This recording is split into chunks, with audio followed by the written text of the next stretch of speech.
Excellencies, dear participants, I apologize, my lecture is in English. It's only possible to speak in German or in Italian or in English. Ne kalbu lietuviškai. Bet suprantu truputį. Therefore, I beg your pardon that I have to speak in a language that I know what I say. And I beg your pardon because I have changed a little, that's my opinion, I have changed a little the topic. The topic of my, in 20 minutes, 25 minutes, is faith, reason and relativism in the thought of Joseph Ratzinger and Pope Benedict. It's a little larger because then I feel me much more secure. The topic faith, reason and relativism is of great relevance today, a time where politics are increasingly taking on religious forms, and the dimensions of faith become more and more political. Currently, there is a tendency to believe in politics, while the preaching of the Church increasingly tends to focus on political issues. Relativism, which already dominates large parts of public life, further adds to this confusion, leaving not only society but also believers feeling unsettled. Against this background, it is worth recalling the words of Cardinal Ratzinger, which resonated around the world 20 years ago. During the Holy Mass that marked the beginning of the conclave held in 2005, he spoke about the great danger posed by relativism. In this context, he quoted the epistle of the Ephesians when he described being tossed by waves and swept along by every wind of teaching. Freely translated, we could say that everything is permitted, yet we are compelled to remain indifferent toward the truth, especially the revealed truth. This inevitably leads to the erosion and ultimately the destruction of a faith based on the confession of truth. And this leads to a poisoning of faith. As remedy, Ratzinger once again reminded the Church of his greatness, beauty and importance of truth. And the following aims to show from the perspective of Benedict XVI, Joseph Ratzinger, why it is in keeping with the dignity of reason to be orientated toward truth, and why, in the end, only the truth will set us free. In this way, important insights are offered that help us to understand why neither the Church nor the world can endure when detached from the truth.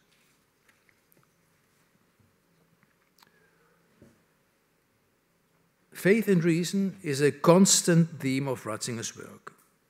Already in the early years of his scientific activity, he understood the crucial importance of the interplay between faith and reason, as well as the need for a correct understanding of both. When reason or faith wither away, they inevitably lead to pathologies and to the disintegration of human person. Joseph Ratzinger was an attentive observer of the current development of this time. As early as 1961, he identified two major challenges: the belief in technological progress and globalization. And he also observed the emergence of a technical monoculture, clearly evident in today's dependence on social communication media. A kind of universal spiritual language, which today is English, and which marks the world's entry into a new stage of uniformity. Due to this changed situation, there soon was a call to respond to it. This, in turn, called for new forms of proclamation, liturgy, and teaching. Science began to be endowed with an almost religious meaning, one that, through the rise of the technocratic monoculture, threatened to absorb everything else. Traditional faith, based on divine revelation, was met with increasing skepticism. Furthermore, the outstanding cultural heritage of the Western world was undermined by relativism, the experience of globalization and standardization. Novelty was welcomed with exuberant joy. The commitment to truth played an increasingly minor role, with practice and progress setting the tone. Many, including a large number of theologians, could not resist to the temptation to be like everyone else. Reason was allegedly upheld, and a scientific approach was embraced. And yet, paradoxically,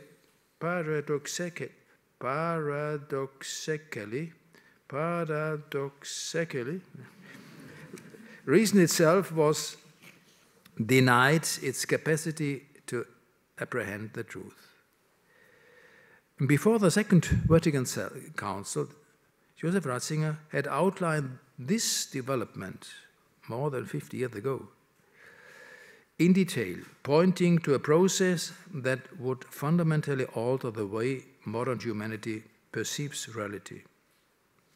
The immediacy of nature and thus of reality is lost. Everything is perceived through the filter of technology. How very true this analysis has proven to be. These remarks show how radically perception was changed in modern times. Truth is no longer defined by its conformity to reality, but rather by its feasibility. This fateful decoupling makes people susceptible to manipulation, a process that is further exacerbated by the digital world. Partly responsible for this is a self-imposed limitation of reason, which is no longer able to take its measure from being, from the Logos. In his book, Introduction to Christianity, Joseph Ratzinger outlined this development in a very convincing way. A turning point was reached. Now, technical thinking had taken over, and faith, so it was claimed, had given way to science.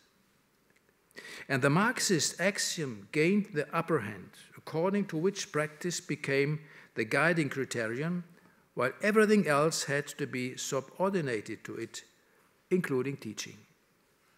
Thus, in the name of progress and scientific rigor, it was not uncommon to justify things that were neither progressive nor scientific.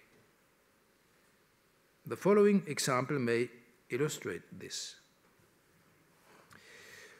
Under the guise of being scientific, a claim was made to replace faith with knowledge and to close the bridge to the world.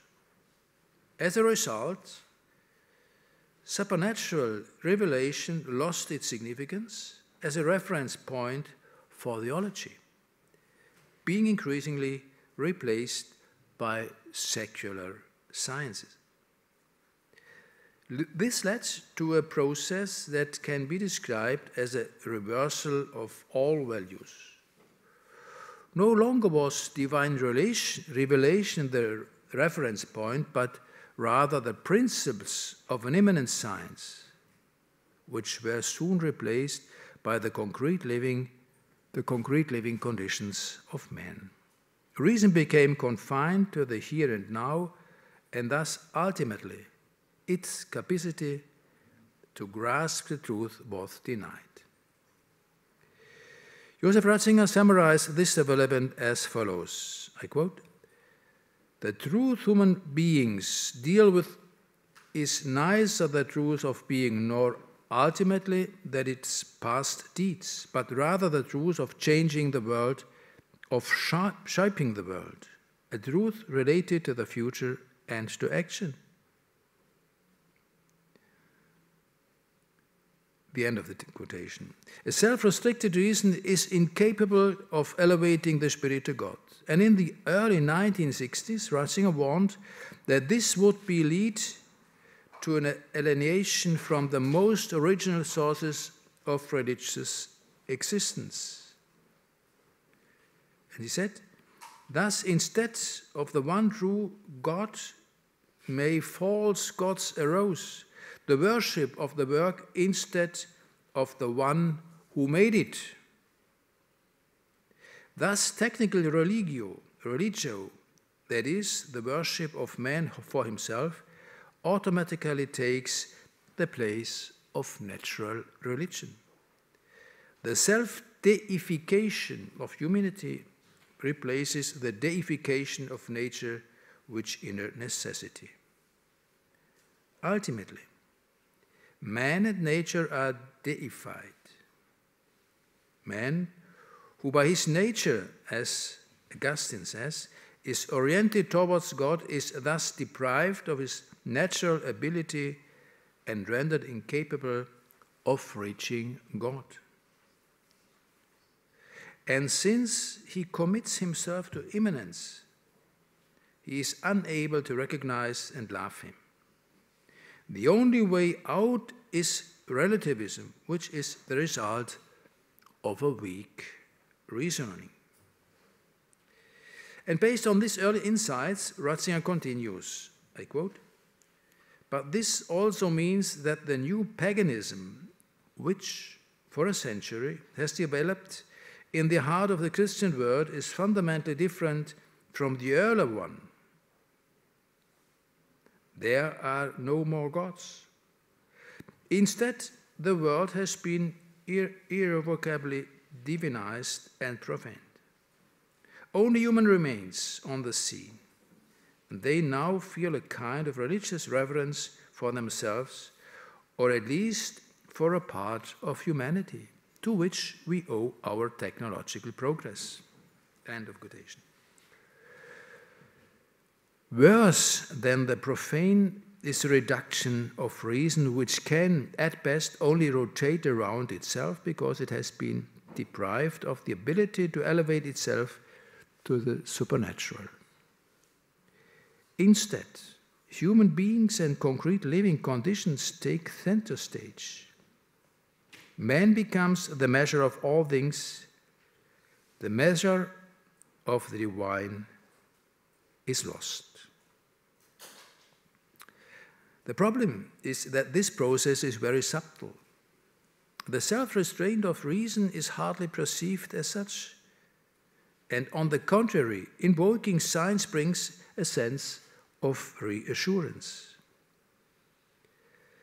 The consequences become most apparent in a disturbed function of spiritual life. Today, many people turn to psychologists because their psyche, the soul, is ill. This fact clearly shows that something fundamental is wrong. For if reason has no access to God, then religion has no place in the realm of reason. Faith would become irrational or merely natural. The developments outlined by Ratzinger in his introduction to Christianity have far-reaching consequences. Due to the self-limitation of reason, access to the supernatural was denied. And as a result, faith was initially replaced by science and then by politics. This gave politics a religious dimension, while faith became more and more political. This development caused a rift between scientific political theology and the faith of ordinary believers, who increasingly turned away from it in order not to lose their faith.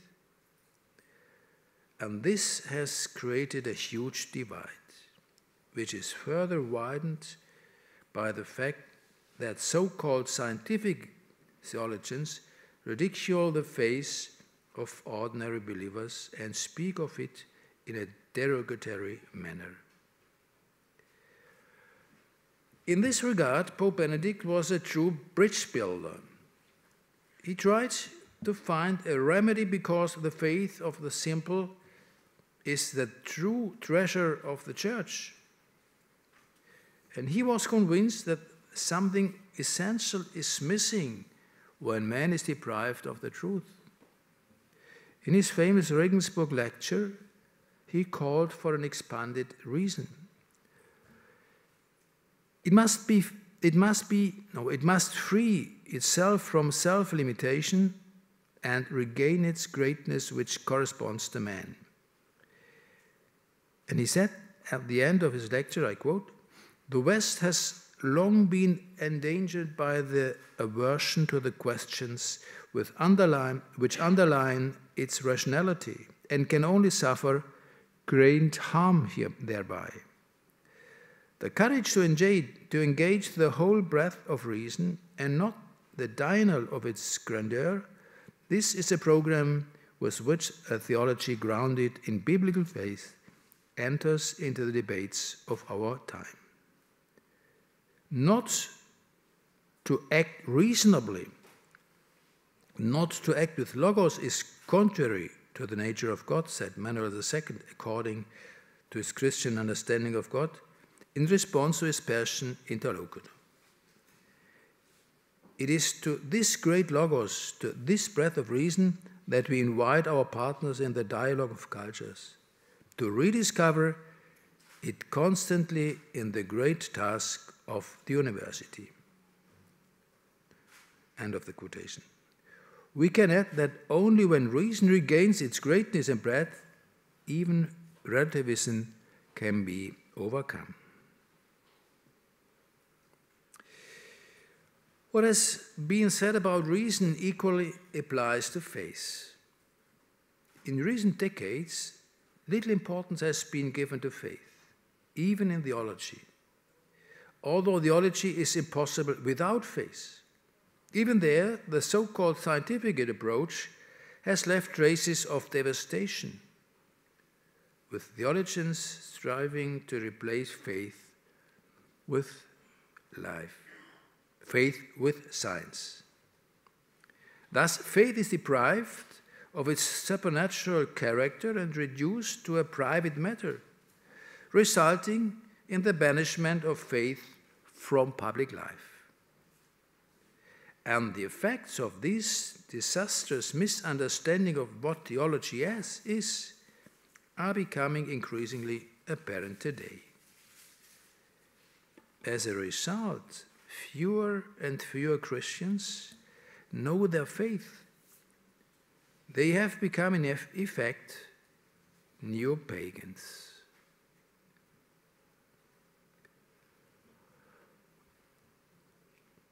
What has now become a sad reality was already anticipated by Ratzinger in the 1960s. To describe this process, he drew on a Brother Grimm fairy tale, in German Hans im Glück, John and the Luck. In the foreword to his introduction to Christianity, he uses this story to illustrate how believers gradually drift away from their faith. The fairy tale tells the story of Hans, of John, who, as payment for several years of work, receives a lump of gold. He gradually trades it away for less valuable things that seem more convenient to him. In the end, just before reaching home and his mother, he is left with only a grindstone, which he thrown into a well. Thus he ends up with nothing, but rejoices in his newfound freedom. Already in the 1960s, Ratzinger asked, have theology not gradually downplayed the demands of faith? Demands that were once felt as too burdensome. Step by step, always just enough so that nothing essential seemed lost, yet always enough to allow the next step to be taken.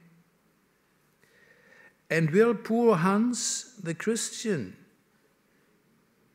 who trustingly allowed himself to be led from one exchange to another, from one interpretation to the next, not soon find himself holding nothing but the grindstone instead of the gold he began with? A grindstone that he can be safely advised to throw away. And that is exactly what happened. The treasure of faith, which according to the Apostle Paul you carry in earthen vessels, has been lost by many, misled by theologians who have stayed from the truth of Christ.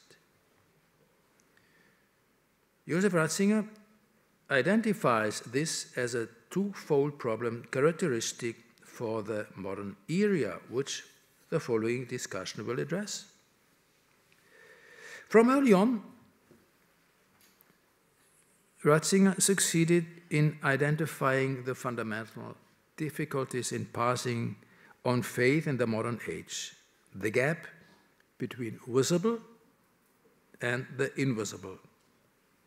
Even though Christians in their creed, Sunday, profess their belief in the invisible world, this part of the creed seems to have been surpassed by modern scientific understanding, thus appearing unreal. Terms such as invisible and supernatural almost cry out for the demythologization. Ratzinger refers to the growing divide between the visible and the invisible as the primary scandalum of faith. Anyone who speaks of an invisible reality inevitably provokes contradiction. Yet revelation, the heart of our Christian faith, is precisely the manifestation of the invisible God. And Ratzinger described this difficulty as follows. I quote, "Today we are inclined from the outset to simply assume that what is tangible, what is verifiable, is what is truly real. But is that actually allowed? Shouldn't we ask more carefully what the real actually is? Is it only what has been established and can be established? Or is establishing perhaps only a certain way of relating to reality, which by no means can grasp the whole and which even leads to a distortion of truth and human existence if we accept it as the sole determining factor? Christian faith, so Ratzinger, means the option that the unseen is more real than the seen. It is a confession to the primacy of the invisible as what is truly real, which sustains us and therefore enables us to face what is visible with relaxed serenity and in accountability to the invisible as the true foundations foundation of all things. End of the quotation. The following is worth noting. Whoever gives up the scandal of faith gives up the main through which the invisible world becomes visible. This highlights the dilemma in which large parts of theology still find themselves today. Strictly speaking, the alternative remains between abolishing faith in the name of faith or accepting the scandal of faith. An urgent correction in the spirit of Joseph Ratzinger is needed here. The inner logic and beauty of faith only come to bear when faith is accepted in his entirety, which undoubtedly includes the invisible world. And finally, attention should be focused to faith. Benedict XVI noted that when we talk about faith today, there is a fundamental difficulty. The problem with the word belief is that it refers to two completely different mental attitudes. In everyday language, to believe means to think, to suppose. It has a primary stage of knowledge in relation to things about which no certainty has yet been reached. But belief in God is neither a hypothesis or an assumption, nor a mere opinion, for no one would be willing to give their life for it as the martyrs did. And Ratzinger himself defines faith as follows. Faith itself is an anticipation. It anticipates what is actually still unattainable for us. This captures the heart of the matter. Through faith, man accepts the revelation of God and thus God himself. The Logos, the revelation of God, is unsurpassed knowledge, true reason, and meaning. And access to this knowledge is also of a different kind. In other words, faith is not primarily about academic knowledge. The reality that occurs in Christian revelation is nothing and no one other than Christ himself. He is, in the true sense, the revelation. Ratzinger says, whoever sees me, quotation John, sees the Father. Accordingly, receiving revelation is synonymous with entering into the reality of Christ. However, modern man finds this difficult. He is accustomed to thinking in abstract, academic, and often positivistic terms, which is made even more difficult by the reduction of reason. But this often closes the door to faith. Faith becomes possible when the believer enters into a living relationship with God, as expressed in the Gospel of John, which reads, "Now this is eternal life, that they should know you, the only true God, and the only whom you sent, Jesus Christ." Ultimately, faith is linked to a life decision that becomes reality when knowledge of truth and love meet. Ratzinger develops this theme based on a dialogical approach, especially since faith only becomes possible through entering into a relationship. Thus, faith is an anticipation of heaven, which is the perfect form of encounter. It is fulfilled in communion with God, the communion between God and man in the mystical body of Christ. Faith, reason, and relativism are topics that are of fundamental importance for faith and for the transmission of faith. And it is the great credit of Joseph Ratzinger and Benedict XVI that he has produced groundbreaking analyses and statements of these topics, which provide guidance on how the current crisis on faith can be overcome. Against the backdrop of the great challenges of our time, technical thinking and globalization, the first step must be to regain the breadth of reason. Reasonable means truthful. Relativism is an expression of weak and narrow-minded reasoning. It is based on the false pride that humans cannot recognize the truth and the false humility of refusing to accept it. The truth let us free, John 8:32, because it is the standard by which humans must measure themselves. Accepting it requires humility. Thus it becomes clear why the knowledge of truth cannot be a purely academic act. Man is not a computer that stores the truth like an algorithm. He is capable of truth and will find the truth if he conforms to the truth. And according to St. Thomas Aquinas, rectitudo, uprightness, precedes all virtues. Accordingly, in the long run, reason cannot be rightly guided if one's own life is in contradiction to the truth.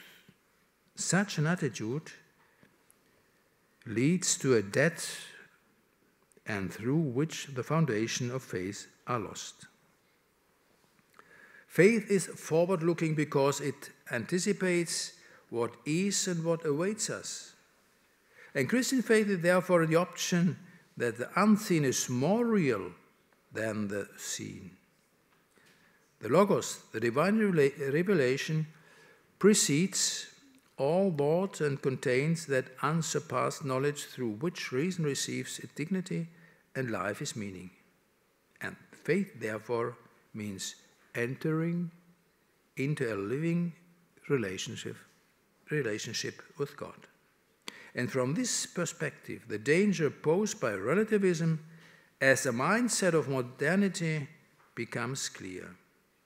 It acts like a creeping poison. Instead of setting out to face the liberating and at the same time challenging power of truth, man withdraws into his own self-sufficiency. This is fueled by the use of social media. At first glance, people rejoice, like Hans im Glück, because life becomes more comfortable and pleasant. In reality, however, this is precisely what prevents people from fulfilling their destiny, making them unfree.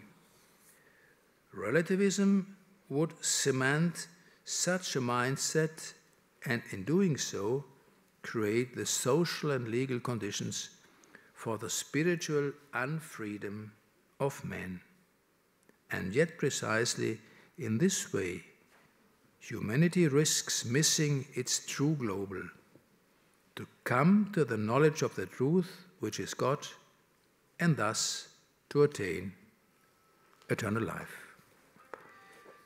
Thank you for your attention.